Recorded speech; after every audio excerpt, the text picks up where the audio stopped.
அரசினை அமைத்திட நீயும் இறைவனின் அழைப்பினை ஏற்று வா.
தந்தை மகன் தூய ஆவியாரின் பெயராலே நம் ஆண்டவராகிய இயேசு கிறிஸ்துவின் அருளும் கடவுளின் அன்பும் தூய ஆவியாரின் நட்புறவும் உங்கள் அனைவரோடும் இருப்பதாக.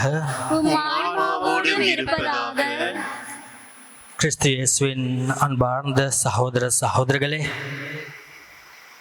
இத்திருப்பலில் நாங்கள் எல்லோரும் விசேட விதமாக மன்றாடுவோம். இந்த கொடூரமான கொரோனா வைரஸினால் பாதிக்கப்பட்டிருக்க நம் அனைவருக்காகவும், அதே போல நம் உறவினர்கள், நண்பர்கள், நம் குடும்பத்தில் எல்லாருக்காகவும், சகோதர சகோதரிக்காக நாங்கள் விசேட அன்றாடுவோம். அதே போல இன்று நாளிலே தமது பிறந்த தினங்களை கொண்டாடும் அனைவருக்காகவும், தமது திருமண ஆண்டு விழாக்களை கொண்டாடும் நம் சகோதர சகோதரிக்காகவும் நாங்கள் திருப்பலியில் விசேட மன்றாடுவோம். சகோதர சகோதரிகளே, தூய மறைநிகழ்வுகளை கொண்டாட நாம் தகுதி பெறும் பொருட்டு நம் பாவங்களை ஏற்றுக்கொள்வோம். எல்லாம் வல்ல இறைவனிடமும் சகோதர சகோதரிகளை உங்களிடமும் நான் பாவினை ஏற்றுக்கொள்கின்றேன். ஏனெனில் என் சிந்தனையாலும் சொல்லாலும் செயலாலும் கடமையில் தவறியதாலும் பாவங்கள் பல செய்தேன்.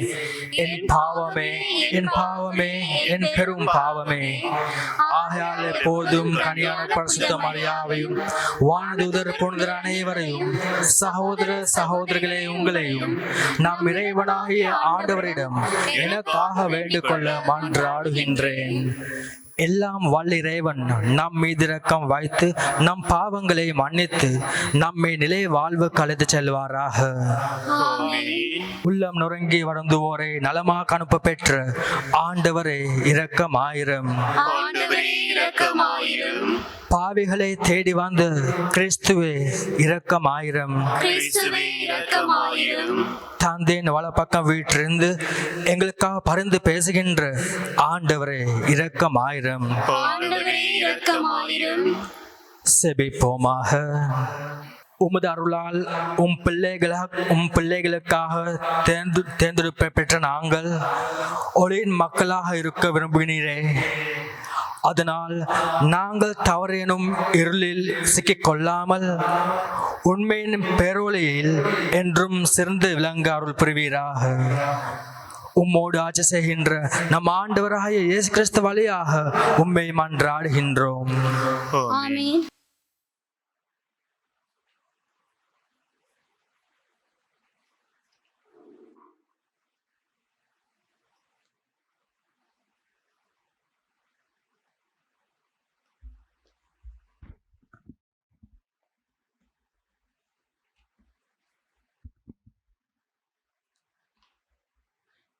தொடக்க நூலிலிருந்து வாசகம்.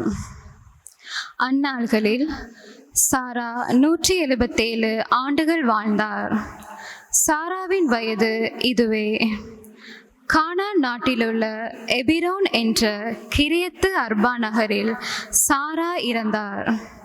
அவருக்காக புலம்பி அழுவதற்காக ஆபிரகாம் சென்றார். பிறகு சடலம் இருந்த இடத்தை விட்டு அவர் எழுந்து இத்தியரிடம் சென்று சொன்னது, நான் உங்களிடையே அந்நியனும் அகதியுமாயிருக்கின்றேன். என் வீட்டில் இறந்தோரை நான் அடக்கம் செய்வதற்கான கல்லறை நிலத்தை உங்களுக்குரிய சொத்திலிருந்து எனக்கு விற்றுவிடுங்கள் என்று கேட்டார்.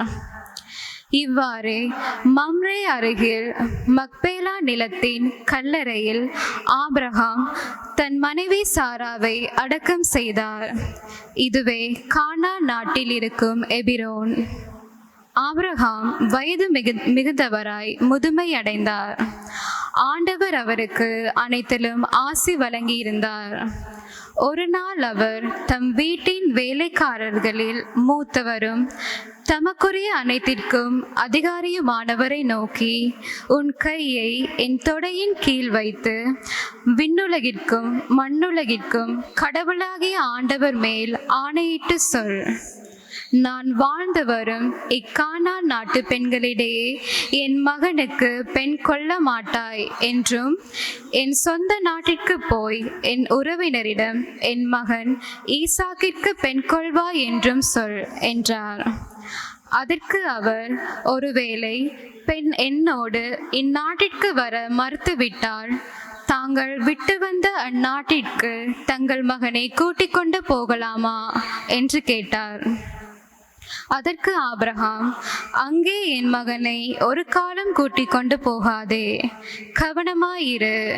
என் தந்தை வீட்டினின்று நான் பிறந்த நாட்டினின்றும் என்னை அழைத்து வந்து என்னோடு பேசி இந்த நாட்டை உன் வழிவரவிற்கு தருவேன் என்று ஆணையிட்டு கூறிய அந்த விண்ணுலகின் கடவுளாகிய ஆண்டவரே உனக்கு முன் தம் தூதரை அனுப்பி வைப்பார்.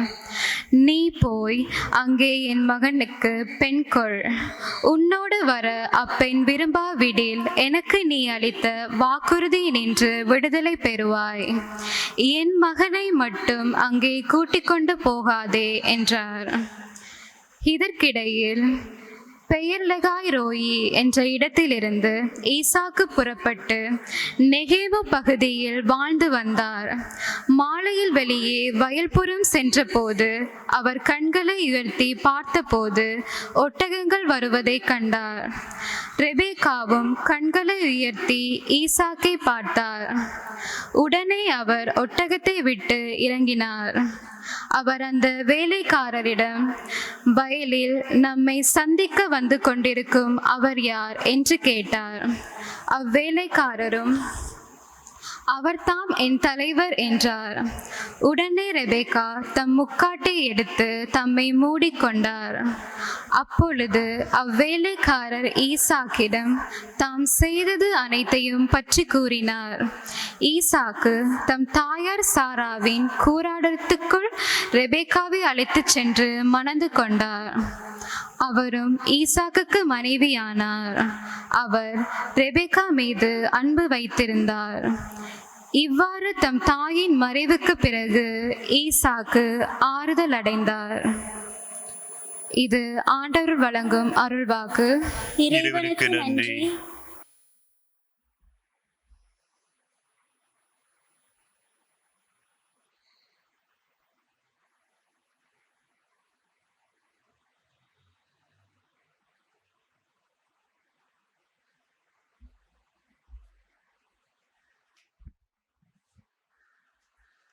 ஆண்டவருக்கு நன்றி செலுத்துங்கள், ஏனெனில் அவர் நல்லவர்.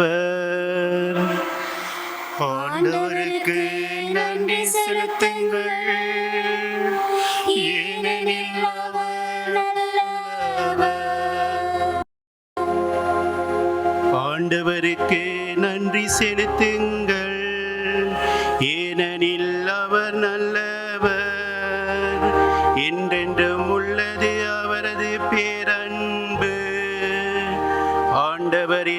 வலிமை மிகு செயல்களை யாரால் இயல்ப முயலும்? அவர் தம் புகழை யாரால் விளம்ப கூடும்? ஆண்டவருக்கு நன்றி செலுத்துங்கள். ஏனெனில்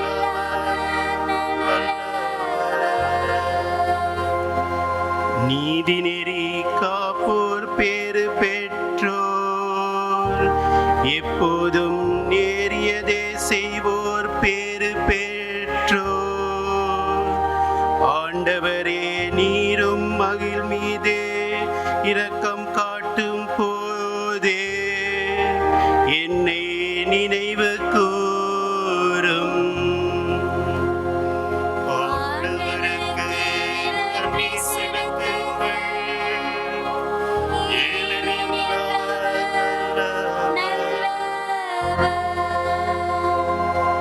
அவர்களை நீர் விடுவிக்கும் போது எனக்கு துணை செய்யும்.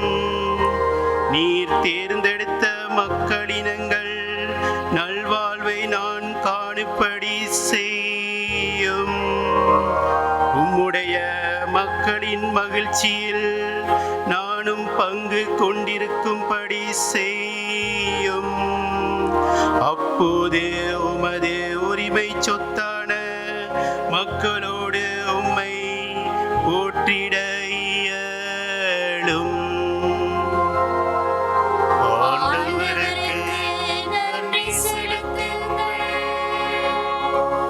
ஏனெனில் அவர் நல்லவர்.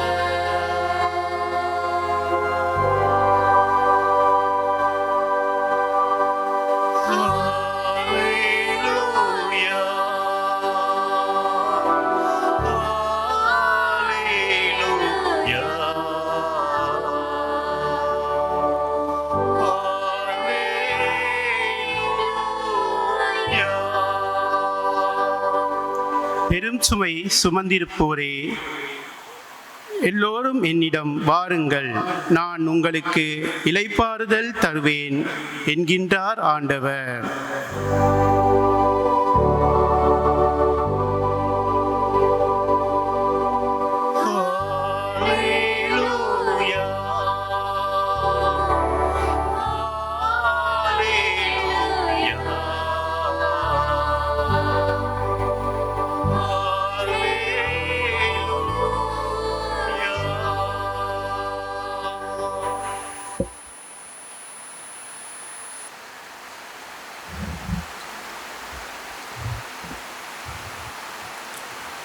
ஆண்டவர் உங்களோடு இருப்பாராக. உம் ஆன்மாவோடும் இருப்பாராக. மத்தேயு எழுதிய நற்செய்தியிலிருந்து வாசகம். ஆண்டவரே, மாட்சி உமக்கே. அக்காலத்தில் மத்தேயு என்பவர் சுங்கச்சாவடியில் அமர்ந்ததை இயேசு கண்டார். அவரிடம், என்னை பின்பற்றி வா என்றார். அவரும் எழுந்து இயேசுவை பின்பற்றி சென்றார். பின்பு அவருடைய வீட்டில் பந்தில் அமர்ந்தது போது வடுதண்டுபவர்கள் பாவிகள் ஆகிய பலர் வந்து இயேசுவோடும் அவருடைய சீடர்களோடும் விருந்துண்டார். இதை கண்ட பரிசேயர் அவருடைய சீடர்களிடம், உங்கள் போதகர் வடுதண்டுபவர்களோடும் பாவிகளோடும் சேர்ந்து உண்பது ஏன் என்று கேட்டனர். இயேசு இதை கேட்டவுடன், நோயற்றவருக்கு அல்ல, நோயுற்றவருக்கே மருத்துவர் தேவை.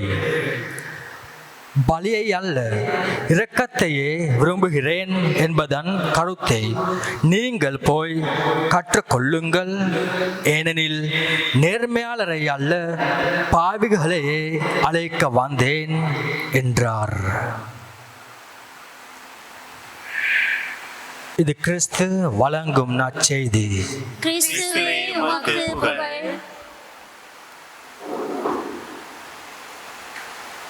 கிறிஸ்து இயேசுவுக்குள் பிரியமான சகோதர சகோதரிகளே,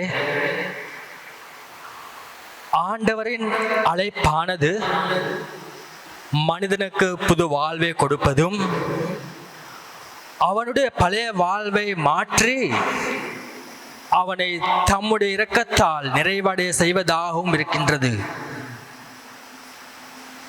அன்புமிக்க சகோதர சகோதரிகளே, இன்று நட்சத்திர வாசகத்தில் நாம் காண்கிறோம், மத்தேயு என்பவர் திருத்தூதராகவும் நற்செய்தியாளராகவும் திருச்சபையால் அங்கீகரிக்கப்பட்டவர். மத்தேயு இயேசுவின் அழைப்பை பெற்றவுடனே அவர் தன் வாழ்வின் பாதையை மாற்றி ஆண்டவருக்காக தமது வாழ்க்கையை ஒப்படைத்தார். இன்று நட்சத்திர வாசகம் இதனை நம் கண் முன் வைக்கிறது. தனக்கென்ன பொருள் செல்வம் சேர்த்து கொண்டிருந்த இந்த மத்தேயு அதனை விட்டுவிட்டு தம் வாழ்க்கையை மாற்றிக்கொண்டு நம் ஆண்டவர் கடவுளின் அருள் செல்வத்தை எல்லாருக்கும் தர பல பயன்களை மேற்கொண்டார். அவர் நற்செய்தியை நம்புவதும் அதனை பின்பற்றுவதும் மேலும் நற்செய்தியை பிறருக்கு அறிவிப்பதும் அவருடைய முதல் காரியமாக இருந்தது. கிறிஸ்து இயேசுவின் அன்பார்ந்த சகோதர சகோதரிகளே, கிறிஸ்தவர்களாகிய நாம் அனைவரும் என்ன செய்ய போகின்றோம்? தினமும் நற்செய்தியை வாசிக்கின்றோம், தினமும் நற்செய்தியை கேட்கின்றோம். ஆனால் நாங்கள் நற்செய்தியை நம்புகிறோமா? நாங்கள் அதன்படி வாழ்கிறோமா? மேலும் நம் வாழ்வின் மூலம் கிறிஸ்துவை அறிவிக்கிறோமா? தியானிப்போம்.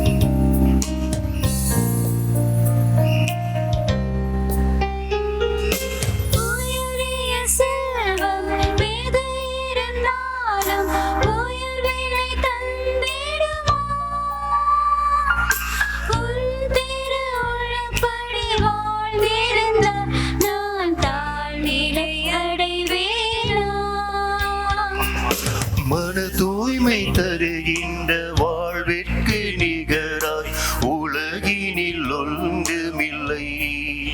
எனவே மனமதி தருவே மன்னவனே, மனமகிழ்ந்திடுவார். காணிக்கையாக இதை நான் தருவேன் கடவுளின் சந்நிதியில். மாசற்ற உள்ளத்தை தந்திடுவே, அதை மகிழ்வுடன் ஏற்றிடுவார். காணிக்கையாக இதை நான் தருவேன் கடவுளின் சந்நிதியில். மாசற்ற உள்ளத்தை தந்திடுவே, அதை மகிழ்வுடன் ஏற்றிடுவார்.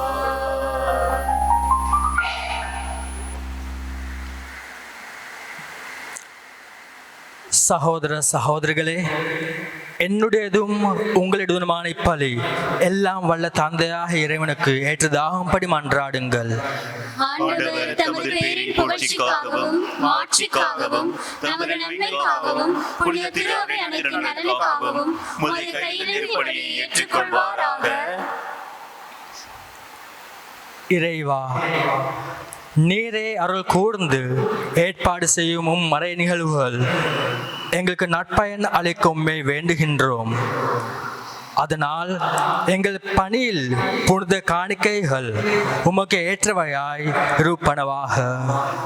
எங்கள் ஆண்டவராகிய இயேசு கிறிஸ்து வழியாக உம்மை மன்றாடுகின்றோம். ஆண்டவர் உங்களோடு இருப்பாராக. உம் ஆன்மாவோடும் இருப்பாராக. இதயங்களை மேலெழுப்புங்கள். ஆண்டவரிடம் எழுப்பியுள்ளோம். நம் இறைவனாகிய ஆண்டவருக்கு நன்றி கூறுவோம். அது தகுதியும் நீதியும் ஆனதே. ஆண்டவரே, தூயவரான தந்தை, என்றும் உள்ளெல்லாம் வல்லிறைவா, எந்நாளும் எவ்விடத்திலும் நாங்கள் உமக்கு நன்றி செலுத்துவது மெய்யாகவே தகுதியும் நீதியும் ஆகும். எங்கள் கடமையும் மீட்புக்குரிய செயலும் ஆகும்.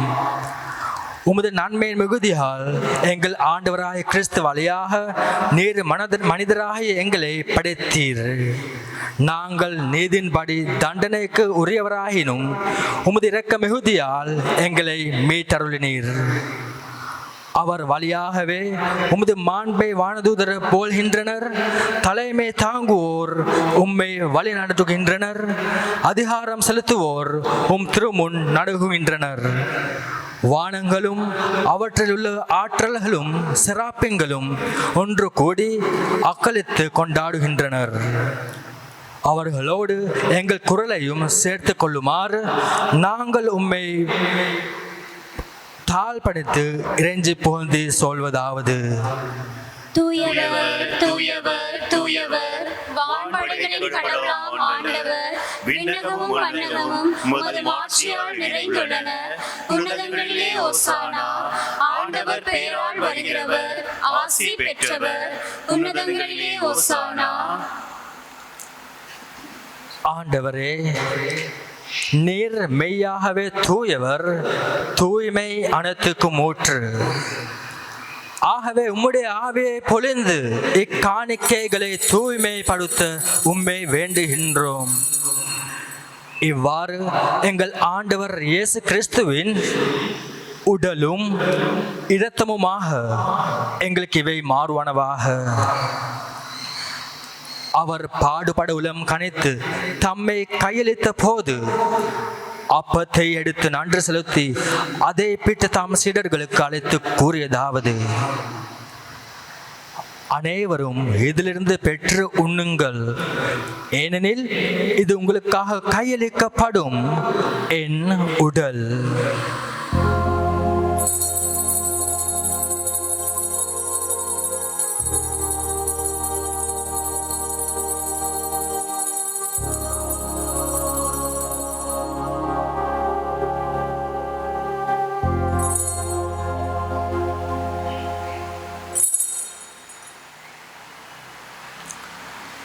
அவ்வண்ணமே இரவு விருந்தை அருந்திய பின் கிண்ணத்தையும் எடுத்து மீண்டும் உமக்கு நன்றி கூறி தம் சீடர்களுக்கு அழைத்து அவர் கூறியதாவது: அனைவரும் இதிலிருந்து பெற்று பருகுங்கள், ஏனெனில் இது புதிய நிலையான உடன்படிக்கைக்குரிய என் இரத்தத்தின் கிண்ணம். இது பாவ மன்னிப்புக்கென்று உங்களுக்காகவும் பலருக்காகவும் சிந்தப்படும். இதை என் நினைவாக செய்யுங்கள்.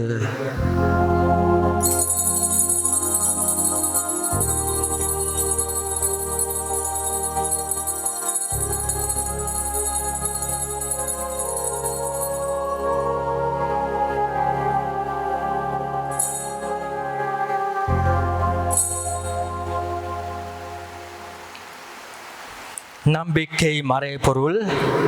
ஆண்டவரே, நீர் வருமளவும் உமது இறப்பினை அறிக்கையிடுகின்றோம், உமது உயிர்ப்பினையும் எடுத்துரைக்கின்றோம்.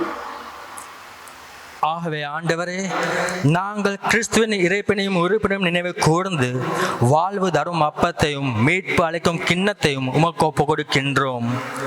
உம் திருமுன் நின்று உமக்கு ஊழிய புரிய தகுந்தவர்கள் என எங்களை ஏற்றுக்கொண்டீர். எனவே உமக்கு நன்றி செலுத்துகின்றோம்.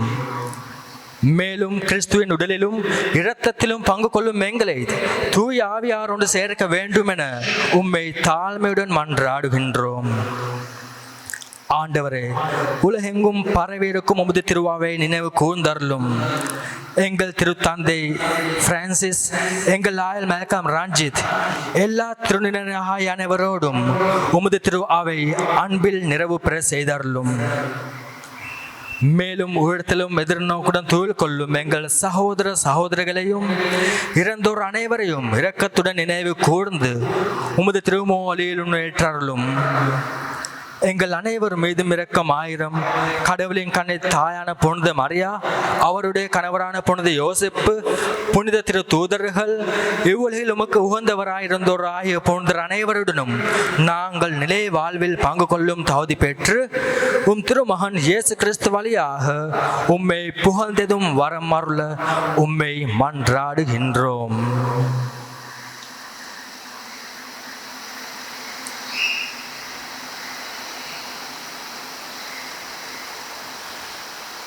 இவர் வழியாக இவரோடு இவரில் எல்லாம் வல்ல இறைவனாகிய தந்தையே, தூய ஆவியாரின் ஒன்றிப்பில் எல்லா புகழும் மாட்சியும் என்றென்றும் உமக்கு உரியதே.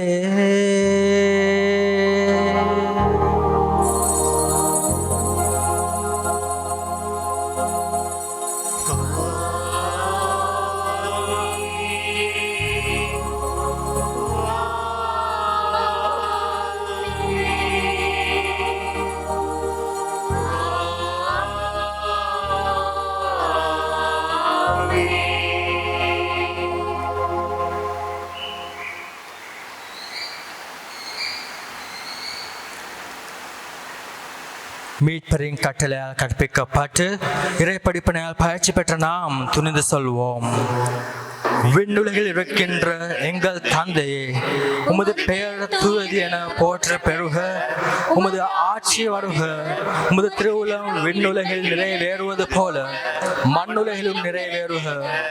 எங்கள் அன்றாட உணவை இன்று எங்களுக்கு தாரும். எங்களுக்கு எதிராக குற்றம் செய்வோரை நாங்கள் மன்னிப்பது போல எங்கள் குற்றங்களையும் மன்னியும். எங்களை சோதனைக்கு விடப்படுத்தாதேயும், தீமையிலிருந்து எங்களை விடுவித்தருளும். ஆண்டவரே, தீமை அனைத்திலும் எங்களை விடுவித்து எங்கள் வாழ்நாளில் அமைதியை கனிவுடன் அருளுமே மன்றாடுகின்றோம். உமது இரக்கத்தின் உதவியால் நாங்கள் பாவத்திலிருந்து எப்போதும் விடுதலை பெற்று யாதொரு கலங்கமும் இன்று நலமாயிருப்போமாக. நாங்கள் எதிர்நோக்கிருக்கும் பேரின்பத்துக்காகவும் என் மீட்பராகிய இயேசு கிறிஸ்துவின் வருகைக்காகவும் காத்திருக்கின்றோம்.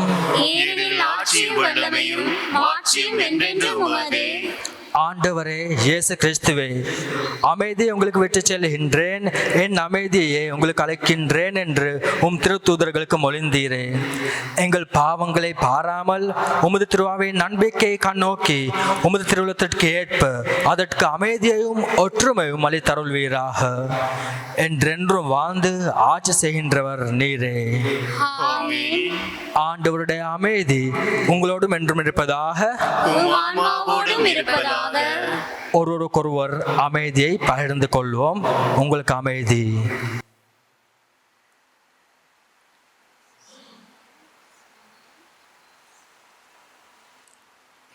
உலகின் பாவங்களை போக்கும் இறைவனின் செம்மறியே, எம்மேல் இரக்கம் வையும். உலகின் பாவங்களை போக்கும் இறைவனின் செம்மறியே, எம்மேல் இரக்கம் வையும். உலகின் பாவங்களை போக்கும் இறைவனின் செம்மறியே, எமக்கு அமைதி அருளும்.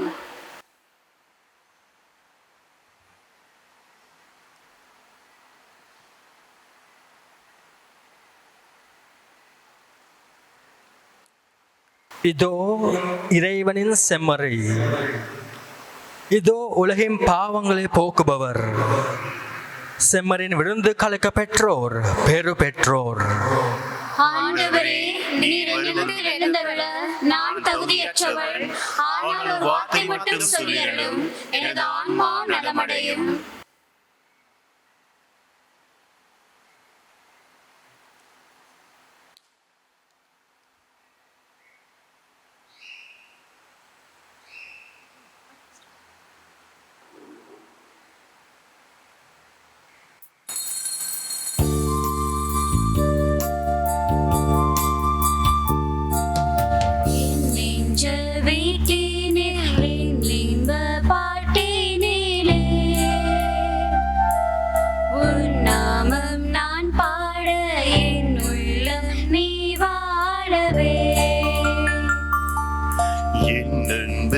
தாயாக என்னாலும் என்னை காக்கவே என் சொந்தம் நீயாக என் வாழ்வும் நீயாகவே தேவா எழுந்து வா தேடும் அமைதி தா தேவா எழுந்து வா தேடும் அமைதி தா உன்னை அழைத்தேன் உயிர் கொடுத்தேன் உறவை தேடியே